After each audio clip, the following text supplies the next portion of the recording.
Students, we were on the topic reproduction in animals, and I was on the paragraph. So before go further, अब आगे पढ़ने से पहले we should know the meaning of term young ones of an animals.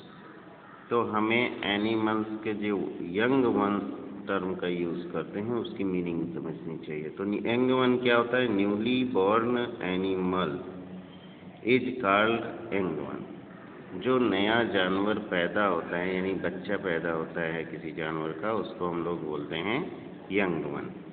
The young one of different animals have different names. तो अलग अलग जानवरों के जो यंग वन होते हैं उनके अलग अलग नेम होते हैं। अभी जब young one of human is called baby, human के यंग वन को बेबी बोलते हैं। Young one of cat is kitten, cat के बेबी को किटन। डॉग के बेबी को पप्पी, काऊ के बेबी को calf. Young one of horse is colt, horse के बेबी को colt. Young one of lion is cub, lion के baby को cub. Young one of hen is chick, hen के baby को chick. Young one of frog is tadpole, और tadpole के baby को, frog के बेबी को tadpole. The young one of the butterfly is caterpillar, butterfly के जो बेबी होता है यंग वन होता है उसको caterpillar. And the young one of an animal is also called its offspring. और किसी भी जानवर के यंग वन को हम एक नया इंग्लिश का नेम देते हैं offspring. So methods of reproduction, कि रिप्रोडक्शन के मेथड्स कौन कौन से हैं? So there are many different ways in which new organism are produced from their parents. तो बहुत ढेर सारे तरीके हैं जिससे नए ऑर्गेनिज्म उनके माता पिता के द्वारा बनाए जाते हैं। Some organism like amoeba just split into two part to produce a new amoeba. तो कुछ ऑर्गेनिज्म जैसे अमीबा, एमाइबा, ये दो हिस्सों में टूट जाता है और एक नया एमाइबा बना देता है। कुछ ऑर्गेनिज्म जैसे hydra glow out of the parent body in the form of a bud. तो हाइड्रा अपनी पेरेंट्स की, अपने माता पिता की बॉडी से बड्स के फॉर्म में निकलता है। कुछ ऑर्गेनिज्म जैसे बर्ड, स्नेक, ये सब जो हैं एग्स देते हैं। इनके माता पिता पेरेंट्स जो हैं एग ले करते हैं। whereas some organisms like human babies, kittens and puppies are born from their mother। जबकि कुछ ऑर्गेनिज्म जैसे मनुष्य के बच्चे, किटन, पपीज, ये सब अपनी माँ से पैदा होते हैं। This means that each species of the organism reproduce in a different way. तो इसका मतलब हुआ कि प्रत्येक स्पेसीज, जितने भी ऑर्गेनिज्म के प्रत्येक स्पेसीज हैं वो अलग अलग तरीक़ों से पैदा होते हैं। So all the different ways of reproduction can be divided into two main group. सभी जो अलग अलग तरीके हैं रिप्रोडक्शन के, उनको हमने दो मेन ग्रुप में डिवाइड किया है, asexual reproduction and sexual reproduction. तो एक को बोलेंगे एसेक्सुअल रिप्रोडक्शन और दूसरे को बोलेंगे sexual reproduction. So there are, अब इससे हमें दो चीज़ें मिली कि there are two main method of reproduction in the living organism. जो अभी बताया कि दो मेथड हैं लिविंग ऑर्गेनिज्म में, मेन मेथड है रिप्रोडक्शन के, that is asexual reproduction and sexual reproduction. Okay, तो इससे ये पता चलता है कि आइदर कोई भी ऑर्गेनिज्म रिप्रोड्यूस करेगा तो सिर्फ दो ही मेथड से रिप्रोड्यूस करेगा, either it is asexual reproduction और sexual reproduction. We will now discuss the meaning of asexual reproduction and sexual reproduction. अब हम लोग एसेक्सुअल और सेक्सुअल रिप्रोडक्शन की मीनिंग के बारे में डिस्कशन करेंगे, और उसको समझने के लिए हमको माइंड में कुछ शब्दों का प्रयोग याद रखना है। पहला है रिप्रोडक्टिव सेल। रिप्रोडक्टिव सेल हमें मालूम होना चाहिए ये सेक्स सेल या गैमेट होता है। In their bodies where some other organism do not contain reproductive cell. है ना। तो कुछ ऑर्गेनिज्म होते हैं जिसमें रिप्रोडक्टिव सेल होता है, इसी रिप्रोडक्टिव सेल को सेक्स सेल या गैमेट भी बोलते हैं। और कुछ ऑर्गेनिज्म ऐसे भी होते हैं जिनके अंदर रिप्रोडक्टिव सेल्स नहीं होता है, यानी सेक्स सेल या गैमेट्स नहीं होते हैं उनकी बॉडी में। तो पहला जो टॉपिक हम लोग स्टडी करेंगे वो है asexual reproduction. So the production of a new organism from a single parent without the involvement of sex cell or gamete is called asexual reproduction।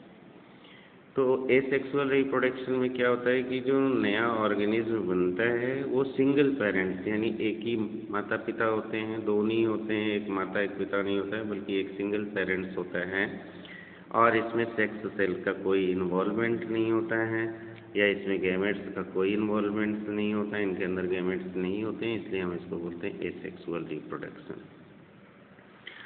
Okay, अब इसको बोलते क्यों है एसेक्सुअल रिप्रोडक्शन? तो it does not use special cell called sex cell, है ना, इसलिए sexual बोलते हैं क्योंकि इसमें सेक्स सेल का यूज नहीं है। In asexual reproduction a part of parent organism. अब एसेक्सुअल रिप्रोडक्शन में क्या होता है कि जो पेरेंट होता है उसकी बॉडी का एक पार्ट सेपरेट ऑफ अलग हो जाता है, ग्रो इनटू न्यू ऑर्गेनिज्म और एक नए ऑर्गेनिज्म को बना देता है। In asexual reproduction only one parent is needed to produce a new organism. तो इस तरह से हमें पता चला कि एसेक्सुअल जो रिप्रोडक्शन होता है उसमें केवल एक पेरेंट चाहिए, दो पेरेंट्स की ज़रूरत नहीं है। But no sex cells are involve, और कोई भी सेक्स सेल इसमें इन्वॉल्व नहीं होता है। सम ऑफ एग्जाम्पल्स। अब एसेक्सुअल के रिप्रोडक्शन के जो एग्जाम्पल्स हैं उसमें आप देखिए बाइनरी फिजन है जो कि अमीबा में होता है, बडिंग होता है, हाइड्रा में होता है। ओके, तो asexual reproduction is the simplest method of reproduction. इस तरह से जो एसेक्सुअल रिप्रोडक्शन है ये सबसे आसान तरीका है रिप्रोड्यूस करने का। It takes place mainly in those animals whose bodies have a simple structure। और ये उन एनिमल्स की बॉडीज़ में होता है जिसका स्ट्रक्चर बिल्कुल सिंपल होता है, साधारण होता है, ज़्यादा कॉम्प्लेक्स नहीं होता है। In asexual reproduction the young ones produce is an exact copy of the parent.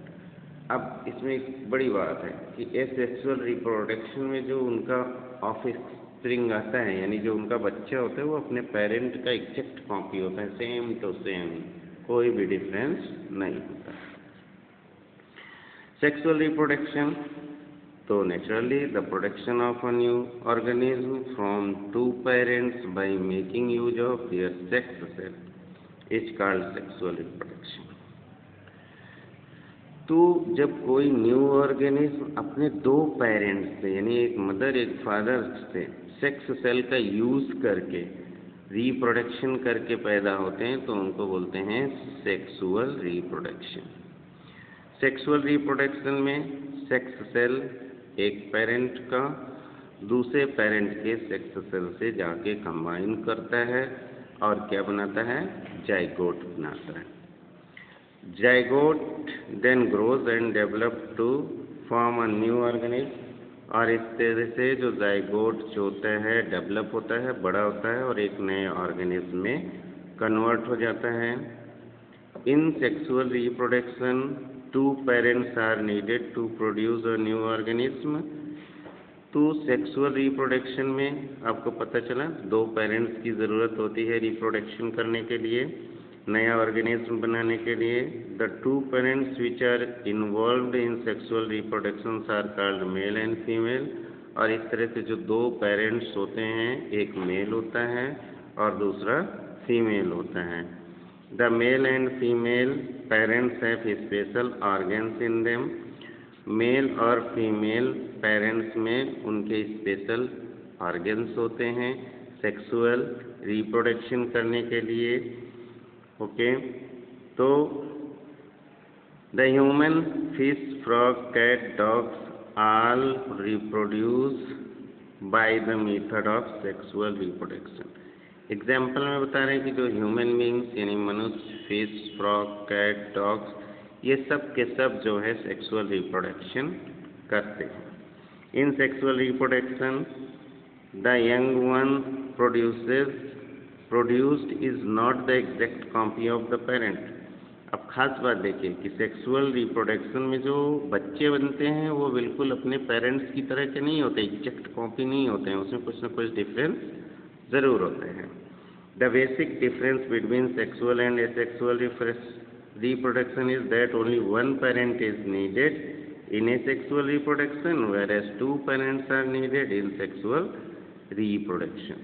तो जो बेसिक डिफरेंस है एसेक्सुअल एंड सेक्सुअल रिप्रोडक्शन में कि एसेक्सुअल रिप्रोडक्शन में केवल एक पेरेंट की ज़रूरत है, जबकि सेक्सुअल रिप्रोडक्शन में दो पेरेंट्स की ज़रूरत पड़ती है।